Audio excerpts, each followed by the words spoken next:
Mr. Epic, a YouTuber with over 400,000 subscribers, was exposed nearly a year ago by Parlo for sending P to his friends Meta and Dragon. And yes, he admitted to it, but now he's trying to rewrite history. In a recent community post, he told his fans that the situation wasn't about pedophilia, that Parlo wasn't involved, and that people are just blindly hating him without facts. That alone is insane, because not only was Parlo directly involved, what I've uncovered goes even deeper, because Mr. Epic has been doing even weirder things behind the scenes, and today I'm exposing all of it. Let's start with that community post. Let's begin with the part where Mr. Epic claims people are dragging up old allegations in mid-2025.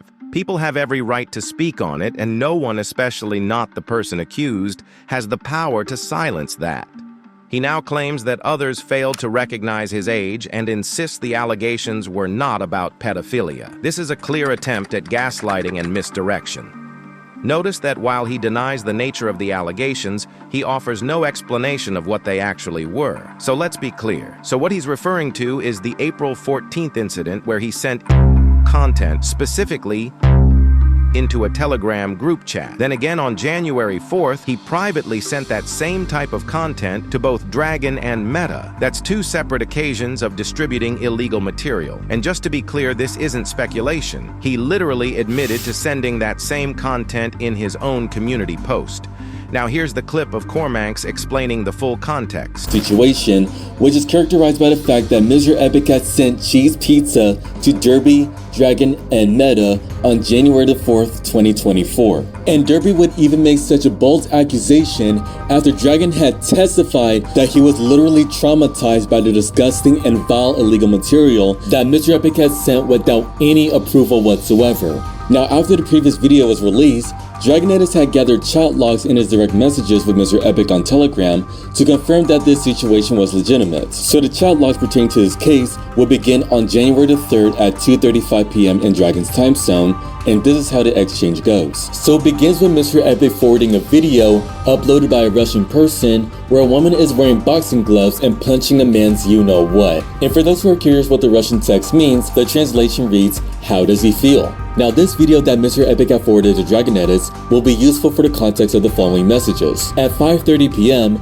Dragon finds out about the video that Mr. Epic had forwarded and asks, "What the F is this, bro?" And then Mr. Epic says this, "I have something worse than this. You would even off yourself if you see it. Nah, you'll definitely die, or you would have went for milk forever and never came back." And just a few moments later, Mr. Epic was sent a disgusting illegal material without even a single question. And there's literally no mention of Mr. Epic saying, "Help me, what do I do? This person has sent me cheese pizza." So, Mr. Epic essentially lied about his intentions to twist the narrative, and these chat logs shown here strongly reinforce Mr. Epic's bold admission to wanting to see their reaction, as I've stated multiple times before. Now to be clear, I do not believe Mr. Epic is a and that was also confirmed by Cormanx when I asked him directly. However, what both Cormanx and I agree on is that Mr. Epic is actively trying to downplay the severity of what happened. He didn't just view illegal content, he admitted to screenshotting it and sharing it with others. That behavior is not only deeply irresponsible, it is disturbing. Mr. Epic then claims he didn't ask for the content, nor did he consume it. But if that were true, how was he able to describe in detail what took place in the video? That alone contradicts his entire defense. He then goes on to say, "My only mistake was showing it uncensored." That statement is one of the most disturbing things I've ever heard from someone attempting to defend themselves. It shows a complete lack of accountability and a total disregard for the gravity of what he was involved in. All right, this next segment covers a much more serious issue, and it needs to be addressed directly. On July 20th, I was contacted by someone I'll refer to as Blue for privacy reasons. Blue told me that a girl had privately shared her experience involving Mr. Epic. According to Blue, she asked him not to tell anyone because she was afraid of how Mr. Epic might react. That detail alone raises immediate concern. This wasn't the first time Mr. Epic has been involved in a situation like this. A previous incident involved Mr. Epic participating in explicit roleplay in a group chat, where he pretended to remove clothing from a 4-year-old. When questioned, Mr. Epic attempted to deflect responsibility by claiming that another individual known as Scat told him to do it. Mr. Epic is 17 years old, and the girl involved in this recent situation is When asked how she felt, she said she was uncomfortable. That matters, and it shouldn't be ignored. This isn't a one-time issue. Mr. Epic has repeatedly surrounded himself with much younger users. In one case, a member in his Discord said, "Emma has..." Instead of shutting it down, Mr. Epic replied, "Show proof."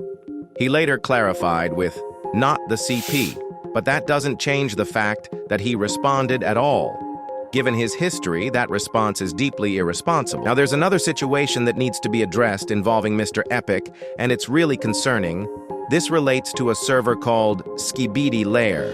And yes, I'll cover that server in a future video. Now, Mr. Epic was invited to the server, and based on what I've been told, there's a real possibility he still has material on his device. To clarify, I wasn't personally there when this happened, but I've been given detail. Now, a user named Mold got into an argument with Mr. Epic in the SE server, accusing him of sharing something that resembled content in Skibidi Lair. Mr. Epic responded by claiming the image had adult features, but that's a weak defense, especially when multiple people who saw it said it clearly looked like a child. One witness described the image in detail, and what they said was disturbing. Mold confirmed the same thing. So now we have two separate people describing the exact same image, and both say it resembled a child. Meanwhile, Mr. Epic's excuse is that the character had adult features. That's not a defense, it's deflection. And on top of that, his own server has users who are clearly too young to even be there. One person literally asked what meant, and instead of banning or reporting them, Mr. Epic explained it to them. That should never happen. A responsible person would have removed them immediately.